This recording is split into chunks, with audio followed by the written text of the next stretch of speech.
This is the longest international border in the world. It stretches over 5,525 miles, from the Pacific Ocean to the Atlantic, and up well past the Arctic Circle, as it divides two of the largest and most diverse countries in the world, serving as a physical and cultural boundary. And so, dear border, I have a few questions for you, like, why would all of Vancouver Island stay a part of Canada, while this little appendage called Point Roberts become American? What are your busiest and weirdest crossing points? Are there still any disputes? And how many pigs died because of you? Let's roll! Can you imagine being one of the surveyors tasked with marking the border between the United States and Canada back in the 1800s? Talk about a tough job. The surveyors were assigned to mark the border along the 49th parallel, which is a horizontal line on the globe that represents a specific latitude. They also had to contend with rough, rocky terrain, dense forest, and extreme weather. They had to carry all their supplies with them and be resourceful when things got tough. And they had to make their own maps as they went, using instruments like compasses and theodolites. But the surveyors persevered. They built over 900 monuments along the way to mark their progress. The border strays from the intended location by hundreds of feet in some places. Despite this, it is the placement of the monuments and the location of the forest slash, not their intended location, that defines the border to this day. The slash is local slang for what is referred to as the Canada-United States International Border Vista. This border vista is a 20-foot wide cut-through maintained along areas of the border where there is dense forestation for an approximate length of 1,349 miles. So when exactly did we decide on its current shape? It all started back in the late 18th century when the Treaty of Paris was signed in 1783 to end the American Revolutionary War between Great Britain and the United States. The treaty recognized the independence of the United States and established the terms of the British withdrawal from the newly independent nation. As part of the treaty, the border between British North America, soon to be Canada, and the United States was surveyed, but it wasn't fully defined. So in the years that followed, there were a few disputes. The dispute over the Oregon country lasted more than 40 years and was eventually resolved with the signing of the Oregon Treaty in 1846, which conclusively established the border between the two countries along the 49th parallel. Interestingly, the acceptance of this 49th parallel as the international boundary was concluded without precise knowledge of its effects. Case in point, Point Roberts. It is located south of the border between the United States and Canada, as it is just below the 49th parallel. It is literally just a small peninsula located in the northwest corner of the United States that is geographically isolated from the rest of the country. For children living in Point Roberts, accessing education can be a challenge. Many families choose to homeschool their children or enroll them in online or distance learning programs. Otherwise, one option is to attend a school in British Columbia, while some families choose to enroll their children in schools in Washington State, which are accessible by car or bus, requiring 4 border crossings per day. As you can imagine, living in this tiny part of US can become a huge pain, especially during times of international emergency. A study found that Point Roberts had lost 80% of its business and hundreds of seasonal residents. The area became a ghost town, but at least had no confirmed cases.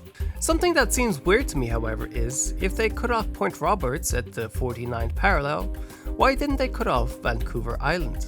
Well, apparently the answer is simply that they didn't know Point Roberts was below the 49th parallel, so it was a mapping error. While the case with regards to Vancouver Island was pre-planned and agreed upon. No one was interested in fighting over what at the time was just a dense forest island.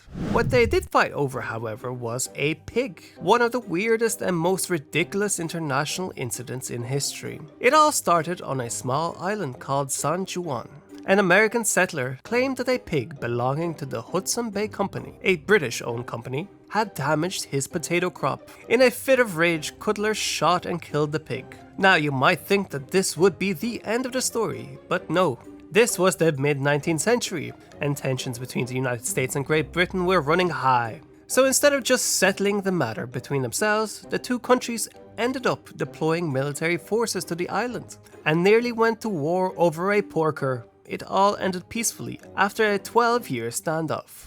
There are over 120 border crossings between the United States and Canada, including land crossings, bridges, tunnels, and ferries. The eastern part of the border is generally the busiest, with a high volume of trade and tourism, and so located between the cities of Detroit, Michigan, and Windsor, Ontario, is the Ambassador Bridge, serving 25 million vehicles each year, or roughly 70,000 per day. That makes this bridge the busiest international bridge in the world, spanning over a mile across the Detroit River. And not very far is the Detroit-Windsor Tunnel, located about a mile downriver. It runs parallel to the bridge, and it is the only international vehicular tunnel in the world. The bridge and the tunnel are testaments to the close relationship between the United States and Canada, and a true marvel of engineering. And that's why I suppose toll prices are going up.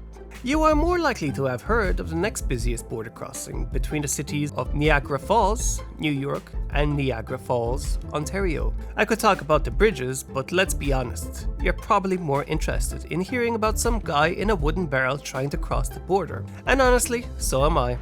The Niagara Falls are made up of the American Falls, the Bridal Veil Falls, and the Horseshoe Falls. Depending on which country you're in, the tour experience can be very different. The boat tours on the Canadian side are operated by the Niagara Park Commission, a government agency. As a result, the tours on the Canadian side are more regulated and have strict safety guidelines, so you better go to the US side for your barreling experience. The Niagara Falls are also a source of hydroelectric power. It is a joint venture between the United States and Canada, with power plants on both sides of the border. This project is one of the oldest and most successful examples of international cooperation in the field of energy. Okay, so there was this lady called Annie Edson Taylor, a plucky schoolteacher and widow who was feeling a bit down on her luck. She had heard about all the fame and fortune that could be had by being the first person to go over the Niagara Falls in a barrel. So she decided to give it a roll. Why not, like, you only live once. So on October 24, 1901, Taylor climbed into a custom-made oak barrel, padded with a mattress, and set off from the American side of the falls. As she tumbled over the edge and into the rolling waters below, she must have been thinking about all the fame and fortune that was waiting for her on the other side.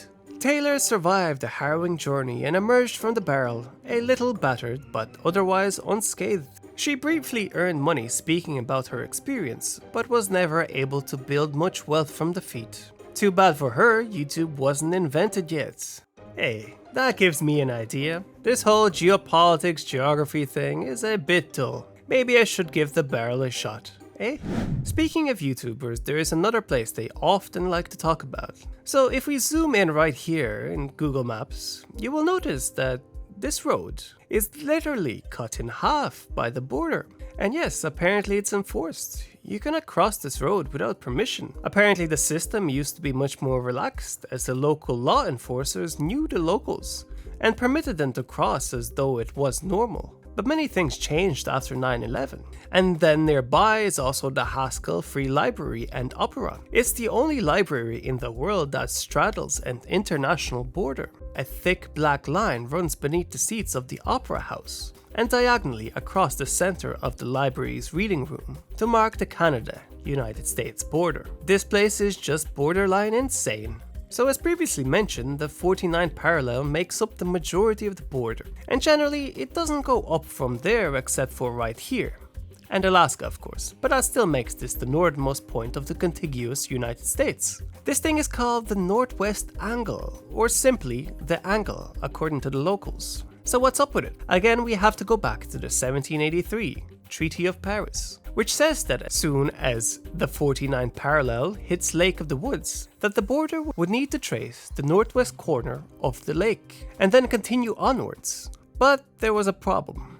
The map they were using to draw this border was kind of bad and inaccurate, so their understanding of the shape of the lake in 1783 was very different from its actual shape, and so it turned out that the border needed to go way up to this point to remain accurate according to the original treaty. So it's another weird situation, similar to Point Roberts. Recently, in winter, as the lake freezes, they create ice roads connecting the town and islands with the mainland. In case of hard snowfall, they can't pull it off, but at least during the winter, this community is somewhat more connected to the mainland. It goes without saying that many border communities such as these are having a tougher time since border restrictions have hardened.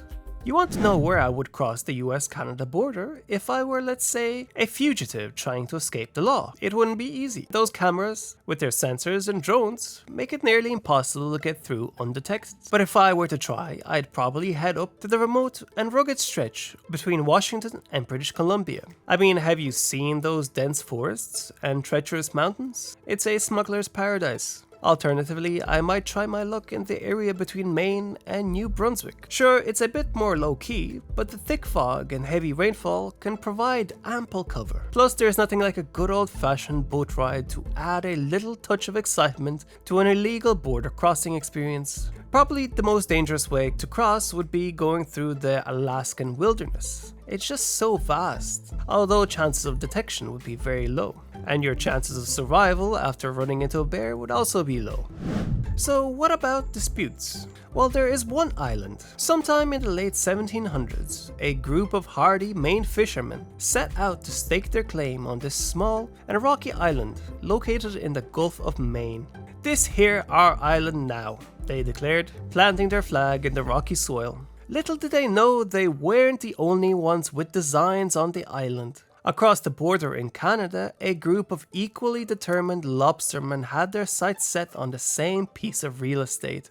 "Nope, this is our island," they proclaimed, raising their own flag. And so began the ongoing Machias Seal Island border dispute. Both the United States and Canada have maintained that the island belongs to them, and the matter has yet to be formally resolved. In the meantime, the island has become a sort of international no man's land, with both countries claiming ownership and sending boats and planes to patrol the area. Despite the ongoing dispute, life on Machias Seal Island goes on as normal. What is more intense, however, is the dispute over the sea around the island. The island sits in the middle of a grey zone. Both the United States and Canada have claimed the right to fish in the area, and there have been disputes over the management of the shared fish stocks. In the past, these disputes have led to clashes between fishing boats and Coast Guard vessels. Fishing rights overall probably bring the most hassle when it comes to border disputes, as there is a similar dispute over some 20 miles of water on the opposite side of the country, below Vancouver Island. Rather predictably, there is another point where the exact boundary is disputed, northwest from here, on the British Columbian and Alaskan border. It's just another two places where badly defined boundary lines force fishermen to fight over the rights to fish. Then there is the Beaufort Sea dispute. That's way up here to the east of Barrow. The Canadian position is that the maritime boundary should extend the land boundary in a straight line, which I think is somewhat fair. While the American position is that the maritime boundary should extend along a path equidistant from the coast of the two nations. Whatever exactly that means, they are claiming a sizable chunk right here. Ain't nothing stopping Uncle Sam from getting his oil. 8,276 square miles. The US has already leased 8 plots of the terrain below the water to search for and possibly bring to market oil reserves that may exist there. And since we are already in the Arctic, I would have to mention the dispute with regards to the Northwest Passage. Canada considers it to be part of its historic internal waters. The United States and most maritime nations consider them to be an international strait, which means that foreign vessels have right of transit passage. In such a regime, Canada would have the right to enact fishing and environmental regulation and fiscal and smuggling laws, as well as laws intended for the safety of shipping, but not the right to close the passage. It's a tricky spot. Should the whole world simply be given the right of free passage in Canada's backyard? With the looming possibility of an ice-free Arctic, this is an issue that is bound to become more interesting. But probably not too interesting, unless a pig is involved.